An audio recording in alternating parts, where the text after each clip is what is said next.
What command would that be? Is that the git reset? Okay. Yep. And what if I did a just git reset with the thing before head? Okay. Then I said the git status. So git reset is mixed by default, which means that it modifies 2 of the 3 trees. So it modifies the thing I'm pointing to, which is now the thing before head. It also modifies the index, which is also matches the thing before head, but it leaves my workspace alone. So my workspace is identical to what it was before I did the git reset. But because everything else underneath has changed, now it shows up with diffs, right? And maybe I want to, modify my README and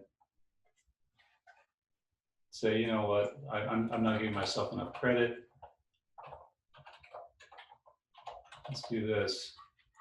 Okay, and I go ahead and commit it. And then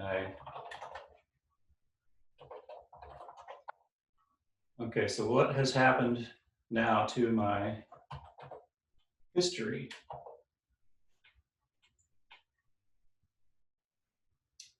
Okay, so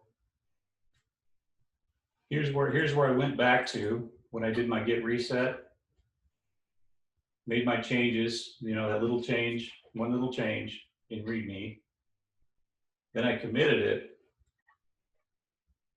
Well, now it's up here because now all these things that were pointing, to my original commit right here, they still point there, but now my master has gone off somewhere else.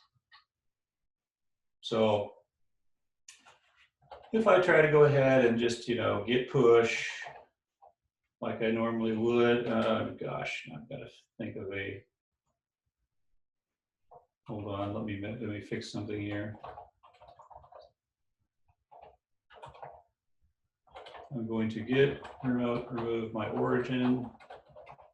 Sorry about that. Isn't quite ready. And just make it a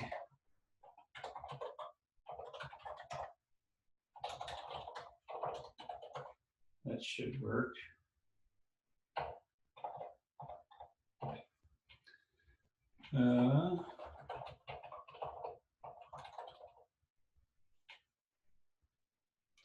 See what happens. Okay.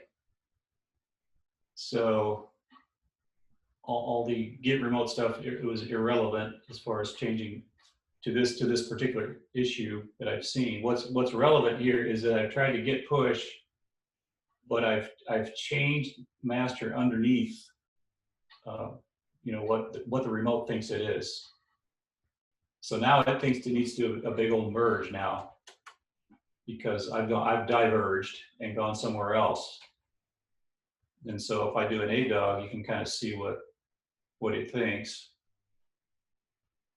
All right, so here's where am I at? Actually, let me do I confused it by changing my protocol, I believe. Okay, so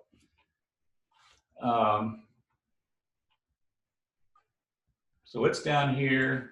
My master is now up here, branched off. So it says you got to do a merge first. I can't just take and move my pointer up forward with you.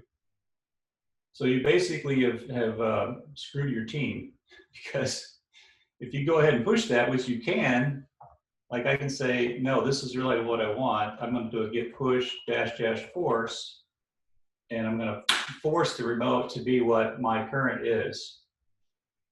And then everybody else pays for that, that may have checked out that branch. So the moral is, if you're going to do git reset, do it before you push.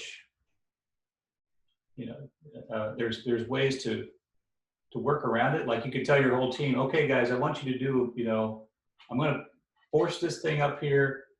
When you pull, you're going to get trouble. But if you want to just get reset dash hard, you can do that. But then they have to deal with the fallout in their own repos if they do that, right? And they got to make sure that they commit their stuff and then they merge it back into this new place that master is now. So that's kind of annoying if you have to do a merge when you didn't think you needed to do one. And so anyway, be careful. Feel free to try it, but work with your team and make sure you know what you're doing before you do a push dash force.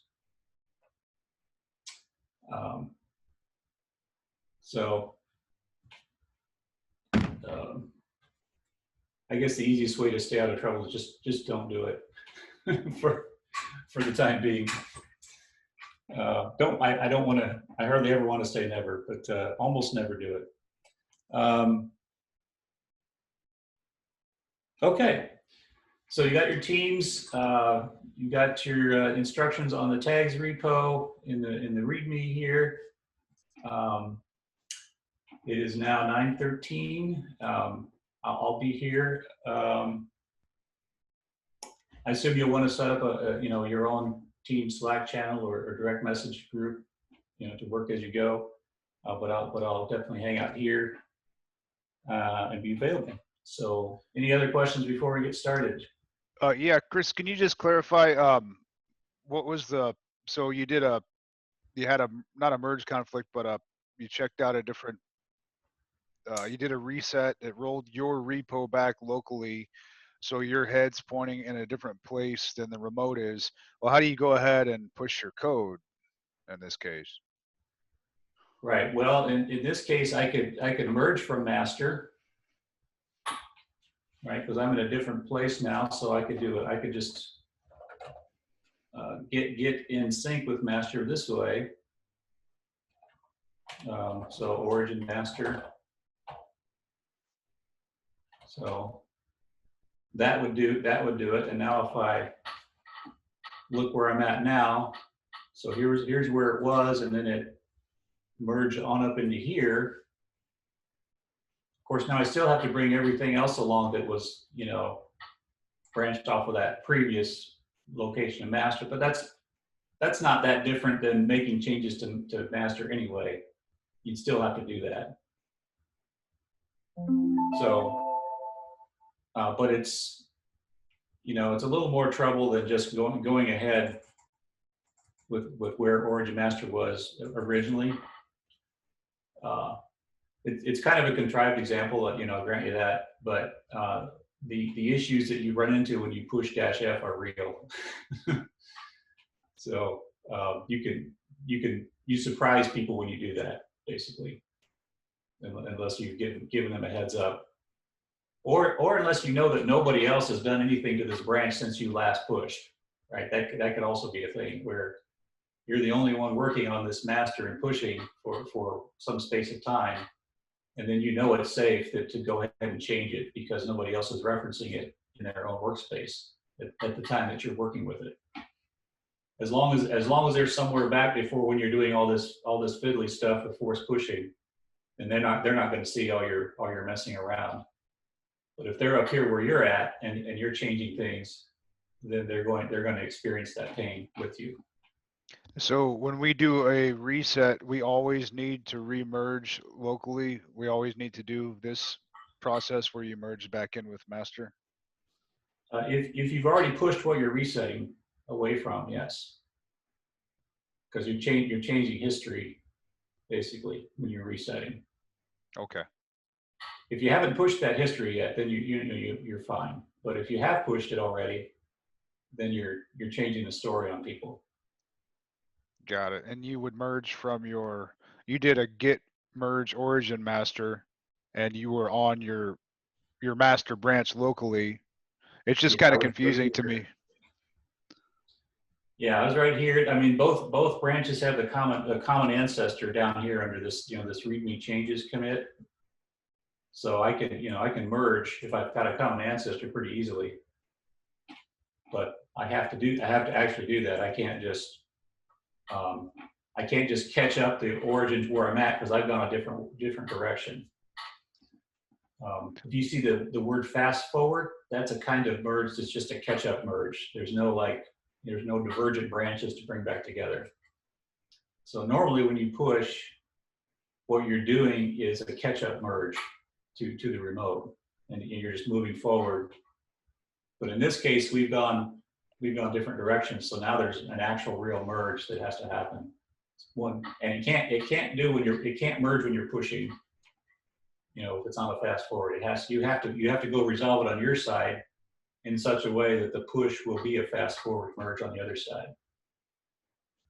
I see. And so you were on your local tags branch when you merged with origin master? Yeah, I started out down here at 90315. That's where my head master was. And then I backed up, with the get reset to here. And then I went off in a different direction with this commit up here. And now I've diverged. And now an actual merge is necessary to get back together. Okay. And so I did merge, as you can see this, if you trace this line up all the way to this merge commit. And by the way, I'll show you one more thing before I let you go. If you look at this, might shed a little insight, who knows. If you look at this commit and what's in it, you may recall that when we looked at the commit metadata, there was a parent field. So a merge commit has multiple parent fields by definition. So that's, you see now there's these two parents. Well, that's this guy and then this guy down here. So that's what a merge commit looks like, is a commit with two parent commits, in its metadata. So, all right. Any other questions? Go forth and collaborate. I have a question, Chris. What Sure. repo are we working from? So the tags repo, the drill is that your project manager, someone you designate, will fork it, just like I did with Jarrett last week. And then everybody, on your project works from that repo. Or you clone that repo down and push up to that repo to collaborate. Thank you. Okay. Good to go.